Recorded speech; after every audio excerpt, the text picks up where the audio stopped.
Why you must read at a beginner level.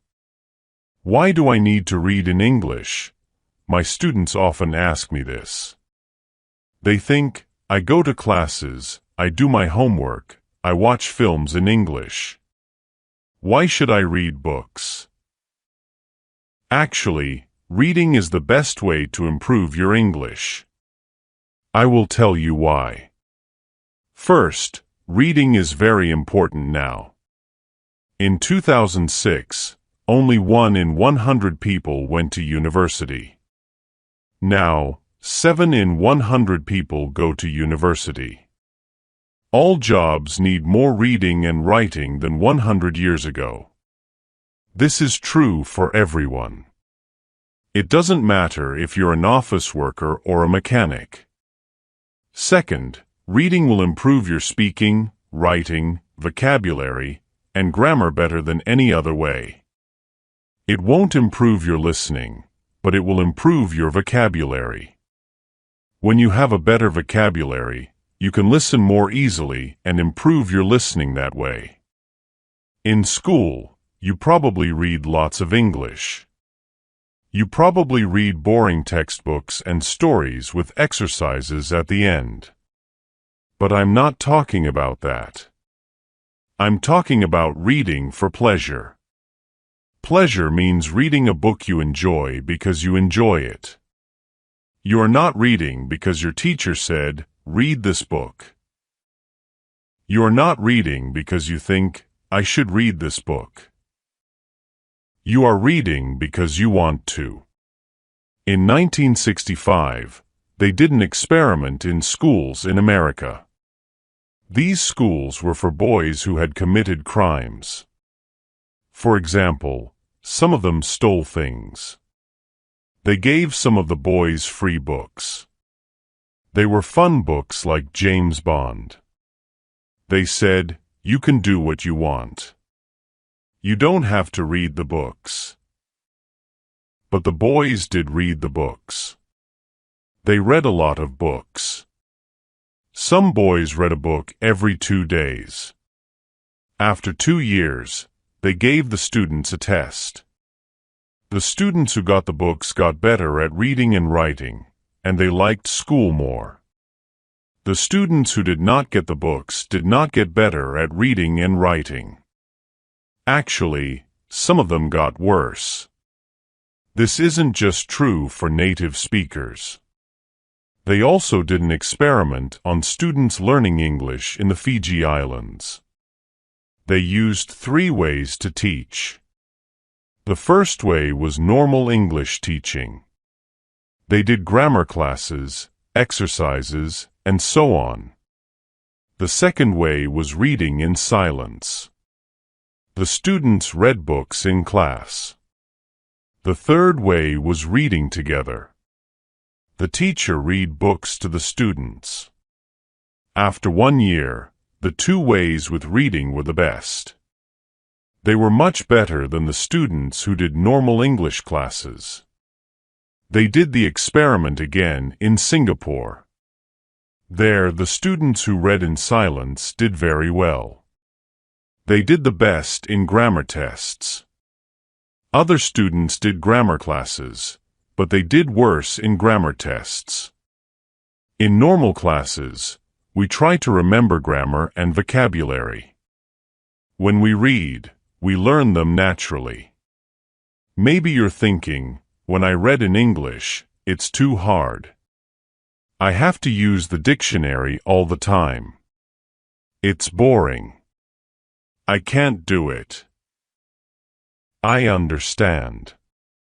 So I wrote this book. I think this book will make you like reading because the stories are easy and fun. The early stories are short and easy, and the later stories are longer and harder. When you finish the book, you will think, wow, I did it. I make a podcast called Learn English with Stories. 9 of the stories in this book I wrote for Learn English with Stories. One of the stories I wrote for this book, but when I made this book, I made the stories better. Now you can read the stories at beginner, pre-intermediate, intermediate, or advanced levels. The stories are all fairy tales. Some are very popular fairy tales, but some are not so popular. One of them I wrote myself. Maybe you're thinking, fairy tales? Fairy tales are for children. I need useful vocabulary. I need to learn about business and science. That can't be fun. Actually, the vocabulary in these stories will be useful. McCann did an experiment where he looked at vocabulary in 22 novels. 85% of the words were on academic word lists. These are lists of words that you need to know to study at university. Rolls and Rogers also did an experiment. They said, if students read 1,000,000 words of science fiction, will they learn important science words for studying at university? The answer was yes. So yes, fairy tales are useful for you too. But I understand if you still don't believe me. When I learned about all this, I found it hard to believe too. But I like to try new things, and I love learning languages. So in 2017, I decided to do an experiment. I had wanted to learn Spanish for a long time, but I didn't learn much in normal classes. I said, I will read 1,000,000 words in Spanish. Afterwards, I will see what my level is. 1,000,000 words is about 20 novels, so it was a lot of work. I started with very easy reading like this book. Then, I started reading translations of books that I knew in English. For example, I have read Harry Potter and Game of Thrones in English, so I read them in Spanish too. Finally, I read new books in Spanish. I read Latin American authors, that means writers such as Isabel Allende, Luis Jorge Borges, and Manuel Puig. I love them. I also listen to podcasts, but I always read the transcripts and added the words to my goal. After I finished reading 1,000,000 words, I wrote and talked to native speakers. I was at an intermediate level. I could understand almost everything I read. I could understand people when they spoke clearly, and I could have conversations. I had spent most of my time reading, not speaking. In 1 year, I learned more than most students learn in 5 years. I didn't try to remember grammar and vocabulary. I learned them naturally. Maybe you're thinking, I don't believe this, or maybe you're thinking, wow, I'm going to read for hours every day. But I have to say something very important. You must read books that are easy. You must read books that are fun. If a book is too difficult or too boring, put it down and find another one. Stephen Krashen, an expert in language teaching, says, only read things in English that are fun and interesting. Read things that are really easy, that you wouldn't read in your native language because they are too easy. So you can read comics, magazines, detective stories, romance stories, and so on. Don't feel bad about reading translations. If you read very easy books, when you see a word you don't know, you will understand the meaning easily. You won't have to use a dictionary. So what is easy? Experiments show that you should understand at least 98% of the words in a text. 98%? That's so high. I know, but let me show you an example. Here is a text where 10% of the words are not real words, so you should understand 90% of the words. Jerry flirted out of bed and opened the curtains. He said to himself as he made breakfast. He made coffee and put butter on his puffer. Someone called his phone, and he picked it up. He was very surprised by who was tonguing, so his Vinky fell on the floor. Is that easy to understand? Could you read a whole book of that? Here is the same text, but only 2% of the words are not real, so you should understand 98% of the words. Jerry jumped out of bed and opened the curtains. He sang to himself as he made breakfast. He made coffee and put butter on his toast. Someone called his phone, and he picked it up. He was very surprised by who was calling, so his Vinky fell on the floor. How was that? You probably didn't understand everything, but it was more fun to read than the first text. That's why reading for pleasure is so great. Maybe you don't understand everything, but you understand enough to follow the story, and you don't have to pick up a dictionary. So if you find that this book is too hard, read something easier. If you find it boring, read something more fun. I know that not everyone likes my writing, and that's okay. Find a book that is good for you. When we have fun, we learn much more. Because I want this book to be fun, it has no exercises in it. I thought about adding them after each story, but I don't think it's a good way to spend your time. Instead, you should read more. Read for pleasure. If you finish this book, you can try the level above. Because you already read the stories, you will know them well, and it will be easier to understand. Why you must read at the intermediate level. Why do I need to read in English? I get this question a lot from students. They argue that as long as they're going to classes, doing their homework, and watching films in English, there's no need to sit down with something as boring and old-fashioned as a book. Well, to put it simply, they're wrong. In fact, reading is the best thing you can do to learn English, and I'm here to tell you why. Firstly, reading skills are more important than ever, whether that be in English or your native language. In 2006, only 1 in 100 people went to university. Now, it's 7 in 100. All jobs, from office workers to mechanics, require far more reading and writing than a century ago. The competition is higher, and readers win.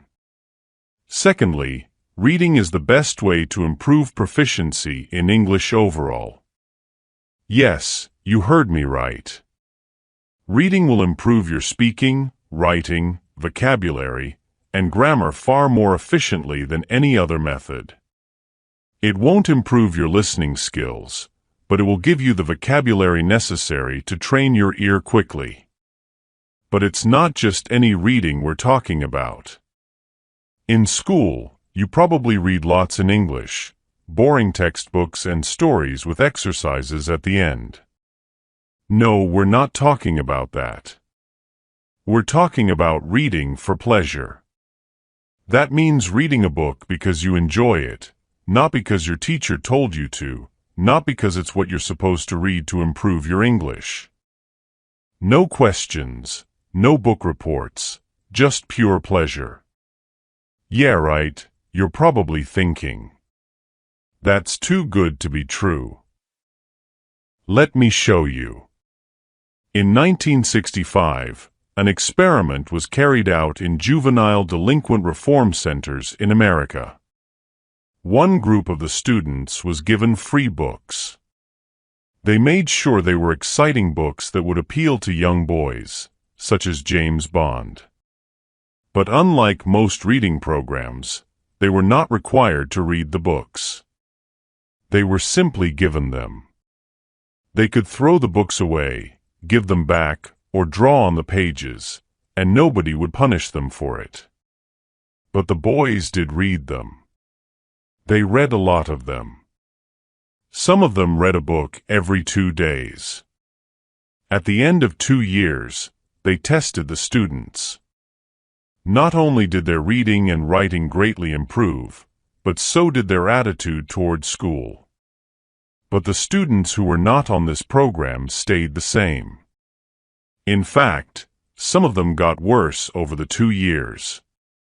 This isn't just for native speakers, either. A study of English as a second language, ESL students in the Fiji Islands looked at 3 methods. Traditional English teaching, sustained silent reading, which means reading in silence for a long time, and a more conventional reading program where the teachers read aloud to the students. By the end of the first year, students taught with the 2 reading methods had a 15-month advantage in English ability, compared to the 6.5 months of the traditional method. When the study was replicated in Singapore, the students who did only sustained silent reading did better on grammar tests than the students who had taken only grammar classes. When we do grammar exercises, we try to memorize the rules of the language. When we read, we absorb them. But I know what you're thinking, that's all well and good, but when I pick up a book in English, it's too hard for me. I get bored of looking up words, and I give up after a few minutes. That's why I wrote this book. It is designed to make you fall in love with reading by providing fun, familiar stories that are easy to understand. The stories gradually increase in difficulty and length, so that you can feel a sense of progression and success at the end. Most of them were originally released on my podcast, Learn English with Stories. But they have been rewritten and improved for this book, as well as having a version for each language level. They are a mix of classic and less popular fairy tales, as well as one that I wrote myself. Again, I know what you're thinking, fairy tales? But those are for kids. I need useful vocabulary about business and science and technology. There's no way to make that fun. The thing with language is, there isn't such a big difference between important language and fun language. We use a wide range of words when talking about technical topics as well as chatting with our friends.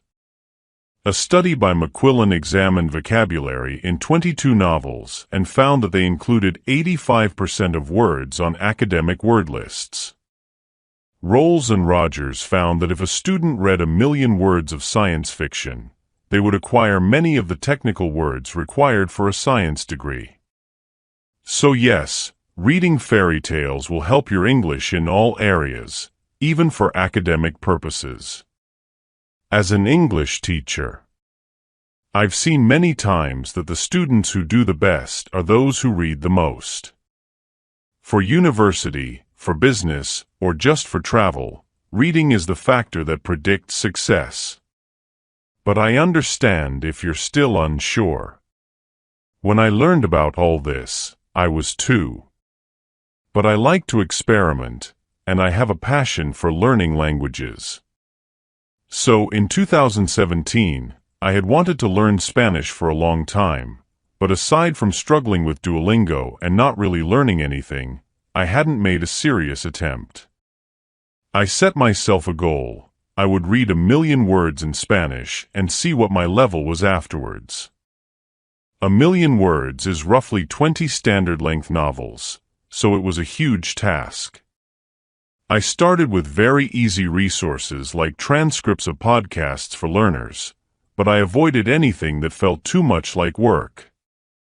Once I'd learned the basics, I started reading translations of books that I knew in English, such as Harry Potter and A Song of Ice and Fire. You might know it as Game of Thrones. Finally, I was ready to move on to completely new books, and I fell in love with Latin American authors such as Isabel Allende, Luis Jorge Borges, and Manuel Puig. With the reading, I also listened to podcasts, but I always read the transcripts and counted the words as part of my reading.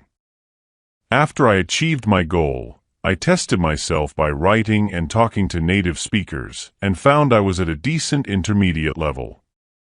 I could understand almost everything I read, understand clear speech, and have conversations at a comfortable level, even though I had barely spoken the language since I started learning.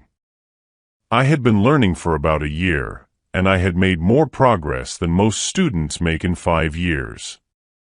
I didn't memorize the vocabulary and grammar rules. I absorbed them. By this point, you're either thinking this is all complete nonsense, or you're super excited, ready to start reading for hours a day. But the next thing I'm going to say is extremely important. You must read books that are easy, and you must read books that are fun.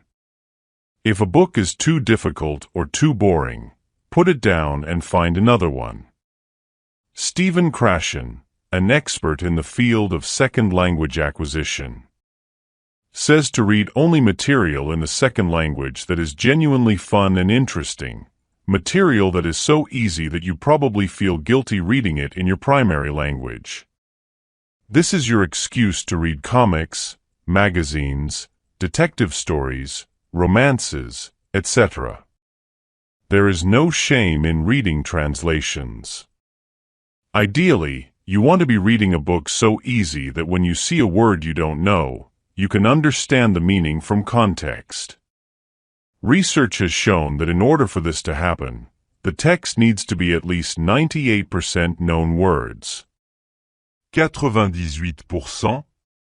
That's so high, I know, dear reader. But let me show you an example. Here's a text where I've replaced 10% of the words with nonsense words. That is, it's 90% comprehensible. Jerry flirted out of bed and threw open the curtains. It was a beautiful day. He said to himself as he did his daily routine, pouring coffee and buttering puffer.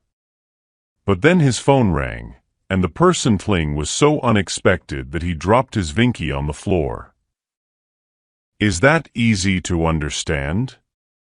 Could you read a whole book of that? Here's the same text, but 98% comprehensible. Jerry jumped out of bed and threw open the curtains. It was a beautiful day. He sang to himself as he did his daily routine, pouring coffee and buttering toast. But then his phone rang, and the person calling was so unexpected that he dropped his Vinky on the floor. How was that? Even if you couldn't understand everything, I bet it was far more enjoyable to read than the first text. And that's the magic of reading for pleasure. Even if you didn't understand everything, you got enough to follow the story and keep going without having to pick up a dictionary. So if you find that this book is too hard, put it down and read the level below. If you find it boring, go read something else. Yes, I'm giving you permission to stop reading my book. I know not everyone likes my writing style, and that's okay. Find what works for you.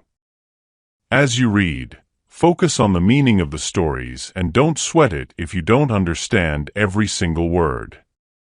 Just relax and try to get lost in the pages. Believe it or not, when we have fun, we learn far better. The levels of these volumes are based on the Common European Framework of Reference, a system for defining language levels. You'll know them as A1, A2, B1, B2, C1, and C2, although these books only cover A2 to C1. If you're A1 level, you probably need more guided teaching before you start reading, and if you're C2 level, then you can start reading books for native speakers. A great strategy if you don't feel so confident about your reading ability is to start with the beginner level of the book and reread it level by level, going all the way up to advanced. This will allow you to really absorb the new language and gradually increase the difficulty. There is not a huge difference between the intermediate level stories and the advanced level stories, but even rereading the same story twice can be very effective. We need to repeatedly encounter new words and phrases before our brain can really understand them. Finally, this book has no exercises in it. I considered adding them after each story, but it would contradict everything I just told you. The most effective way to spend your time is reading for pleasure, and exercises distract from that. If, however, you finish this book and find yourself wanting more stories, do go and listen to my podcast, Learn English with Stories. I publish a new story every week with audio and text, and there are over 100 episodes for you to listen through. Happy reading and happy learning.